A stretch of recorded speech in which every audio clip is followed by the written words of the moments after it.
In this video, we're going to talk about how to compute the integral of a sine function along with a couple of examples. So, if you're given or if you're asked to compute the integral of a sine function that takes the form, that takes this form right here, okay, don't worry too much about what this means. We'll get to that when we do some examples.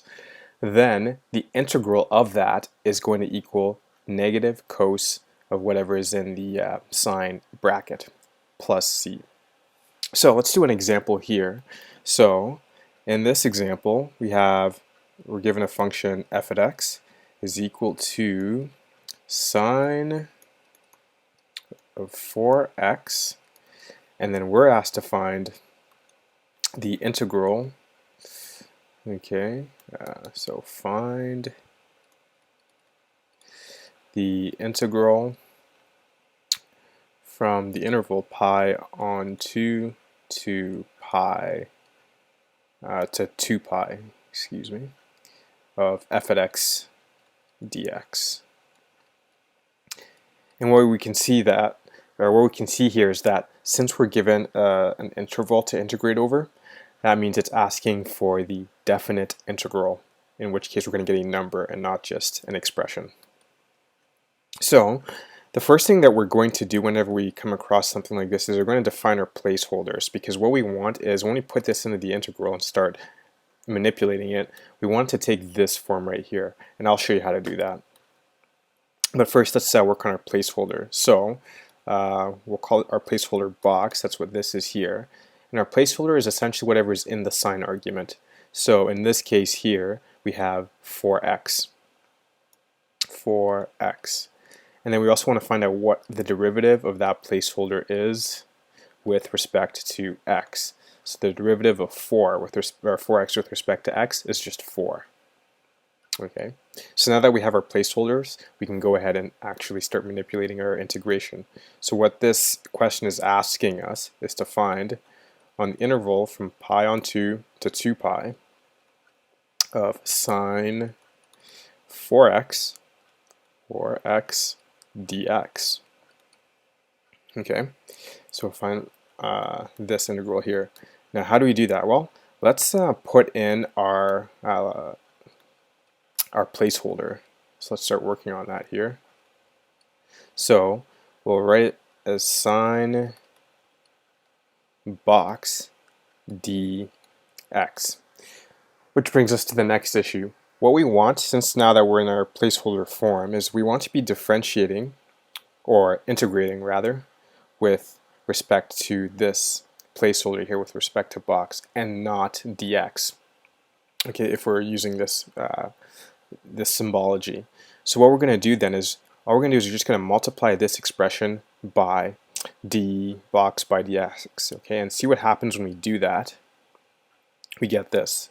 So our intervals stay the same to 2 pi sine of our placeholder box times d box by dx dx. And then what you can visualize happening here is these dx's cancel out. So now it's in a good form to differentiate, right? Because we're going to be differentiating with this box with respect to this placeholder here. And you can see this is what's happening up here, right? Those dx's kind of cancel out, so we're integrating with respect to the placeholder.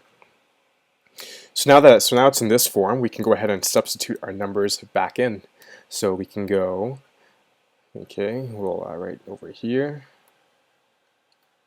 this integral here from the interval pi on 2 to 2 pi, and then sine of 4x times d box by dx, which in this case is 4, times 4 dx dx. So now this is in a good form. One small problem though, and that is this 4 here.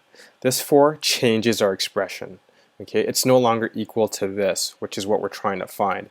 So we have to manipulate this even further to make this whole expression equal to this whole expression right here. And so to do that, what we do is we multiply. Okay, we just find a way to cancel out this 4, and in order to cancel out the 4, we multiply it by 1 over 4. Now we can use a nice little sleight of hand, and we can take this 1 out of 4 out of the integrand and write it this way.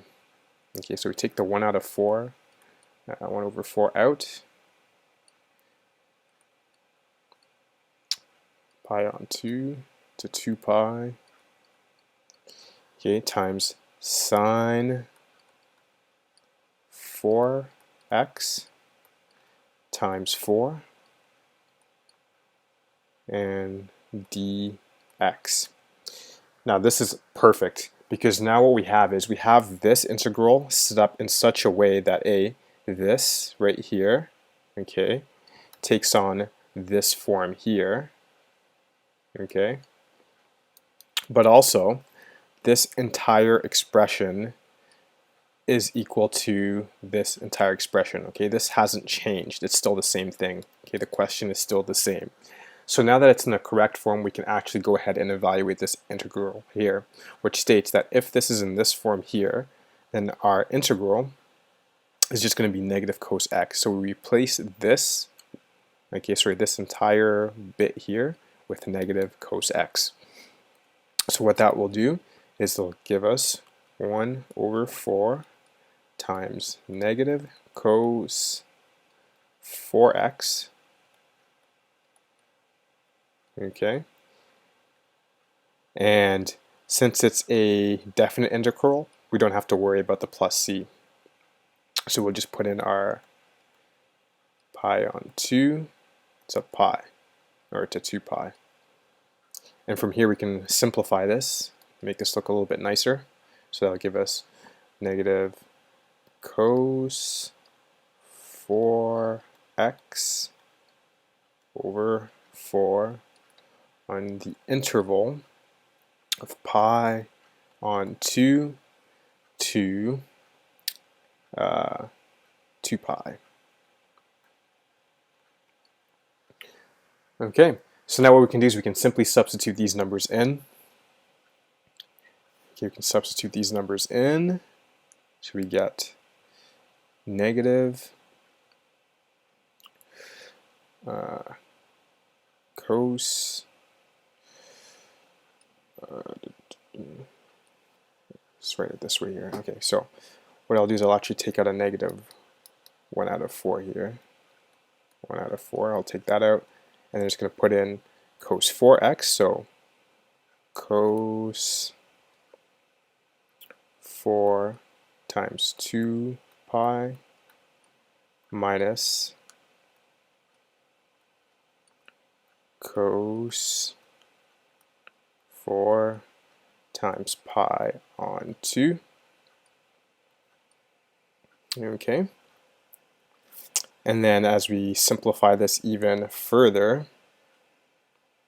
we get